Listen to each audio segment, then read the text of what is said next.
నీకు ఒక మంచి కుటుంబం దొరికింది. అలాగే ఇది కూడా నీ కర్మల ఫలితమే. నువ్వు నీ కుటుంబం విలువని అర్థం చేసుకున్నావు. భగవంతుడు నీకు ఆ వివేకాన్ని ఇచ్చాడు. ఇన్ని కష్టాలు పడిన తర్వాత కూడా నీకు ఈర్ష్య, ద్వేషం, అహంకారం అనేవి అస్సలు లేవు. ఇదే నీ కర్మల ఫలితం. నువ్వు సుఖంగా నిద్రపోతావు, ప్రశాంతంగా నిద్రపోతావు. ఇదే నీ కర్మల యొక్క ఫలితం.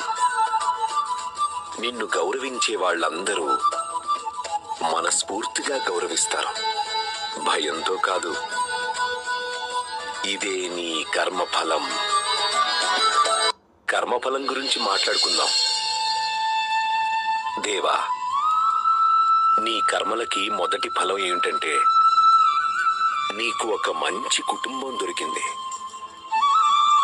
అలాగే ఇది కూడా నీ కర్మల ఫలితమే. నువ్వు నీ కుటుంబం విలువని అర్థం చేసుకున్నావు. భగవంతుడు నీకు ఆ వివేకాన్ని ఇచ్చాడు. ఇన్ని కష్టాలు పడిన తర్వాత కూడా నీకు ఈర్ష్య, ద్వేషం, అహంకారం అనేవి అస్సలు లేవు.